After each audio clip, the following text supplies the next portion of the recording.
Welcome to the debate.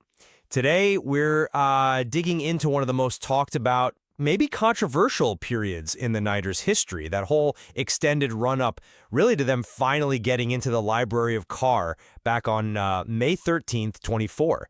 This phase, well, it saw them change quite a bit, didn't it? From just a capable party to something more notorious, perhaps. And the central question, the one we really need to grapple with, is pretty fundamental. Were the Knighters' big successes, the ones that defined them, primarily down to clever planning and, careful execution? Or were they basically high-stakes gamblers whose survival just came down to sheer, totally unpredictable luck? I'm going to argue that their record, if you look closely, really shows that strategy, skill, and methodical effort were the real bedrock of their power. See, I come at it from a pretty different angle.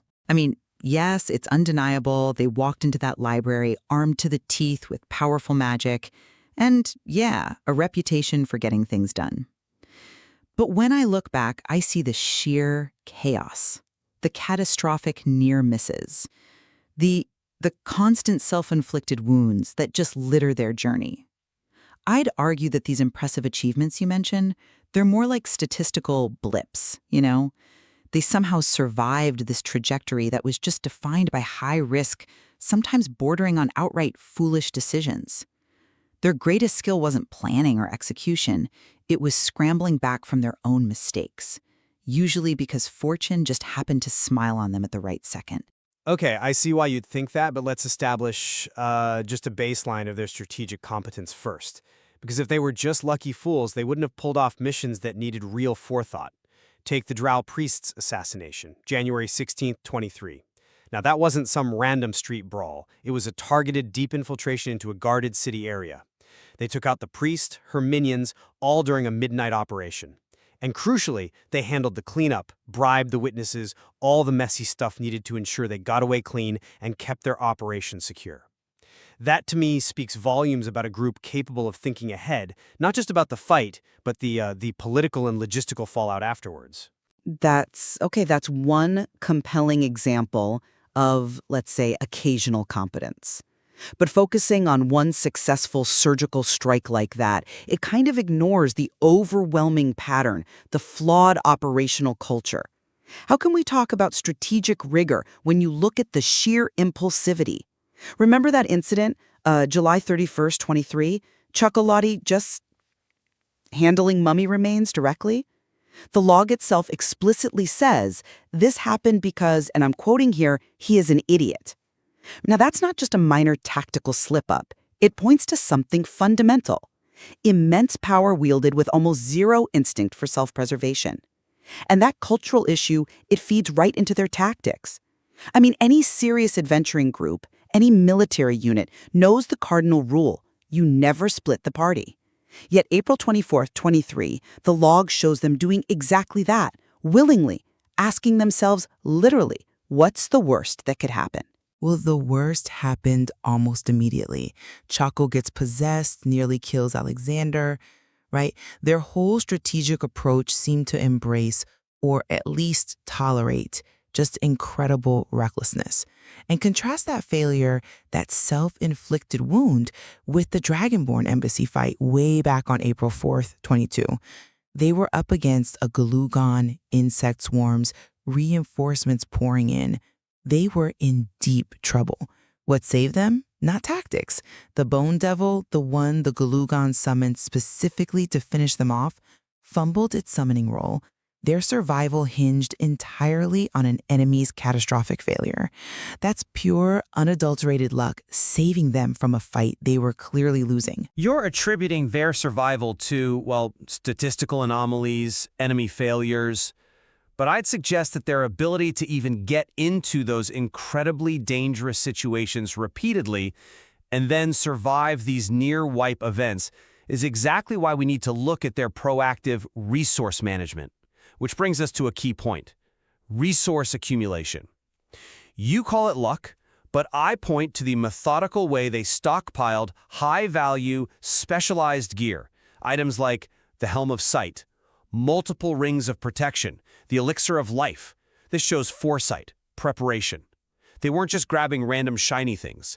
They prioritized items they knew they'd need to survive existential threats. Think about the Stone to Flesh potion. They acquired that, held on to it, a pretty specific piece of recovery magic, and it proved absolutely critical on August 15th, 22. Remember, Alexander, Lemmy, and Vanilla?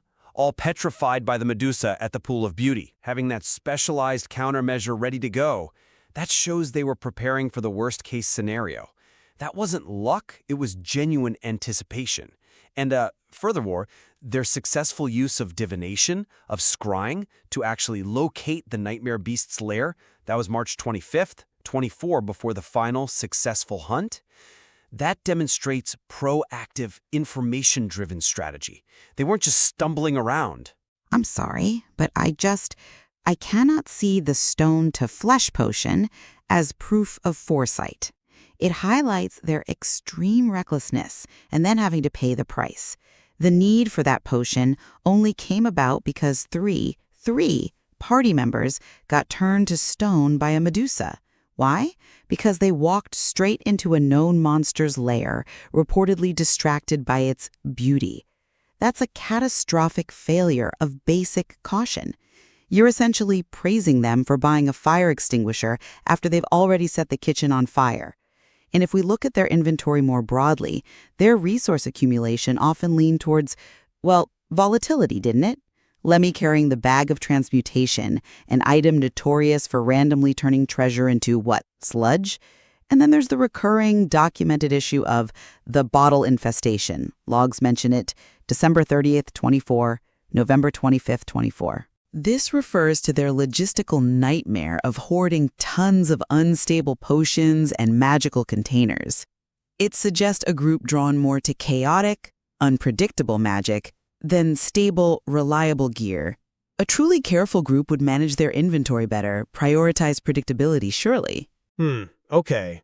The fire extinguisher analogy.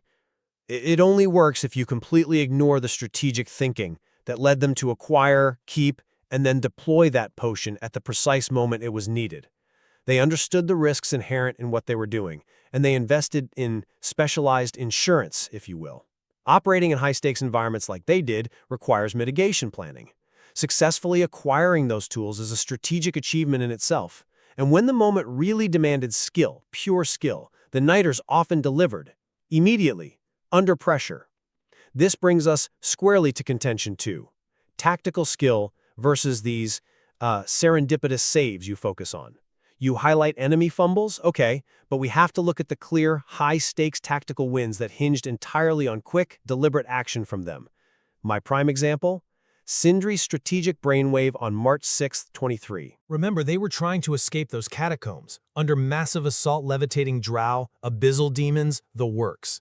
The situation was completely overwhelming, yet Sindri had the presence of mind, the clarity, to cast a door spell. Instantly ported the entire party out of that death trap.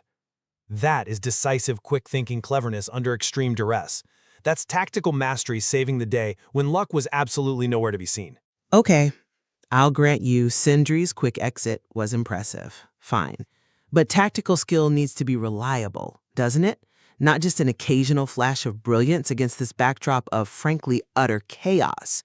You praise the quick escape, but let's contrast that with moments where entire fights shifted based on pure chance, or just bizarre magical side effects that nobody could predict. Look at the log entry from March 31st, 25. Multiple enemies just mysteriously turned into lost ones after being hit by magic missiles. I mean, how do you plan for that? You can't strategize around your basic attack spells or randomly transmuting enemies into something else entirely. That's not strategy, that's just weirdness intervening. And if we need absolute proof that fortune dictated outcomes more often than reliable skill, look no further than that huge battle, the high-stakes one against the Greater Demon on May 22nd, 23. That whole complex fight didn't turn on some calculated pincer movement or brilliant spell combo. It turned because Irina had, and the log calls it this, an incredible string of luck. She resisted spell after spell, evaded effects that should have taken her out, and then, get this, managed the incredibly improbable feat of stealing the magical darkness out of Choco's eyes and putting it into the demons. That required an unbroken chain of successful saving throws, followed by a bizarre magical application working perfectly. It's a pure statistical anomaly that decided the victory, relying on an incredible string of luck. That is the literal definition of a serendipitous save, not repeatable tactical prowess. But cleverness, true cleverness, is also measured by resilience, by the ability to absorb massive losses, setbacks, and still push towards the objective. Which brings us neatly to contention 3, surviving failures and setbacks. The Knighters demonstrated profound resilience, yes, but also measured recovery, which implies careful planning for the long game.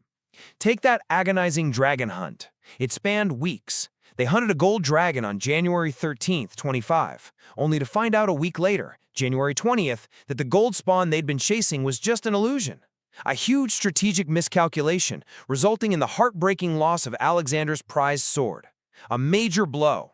Yet, despite that massive setback, despite the slow progress, the bye weeks noted in the logs through March 25, they didn't fold.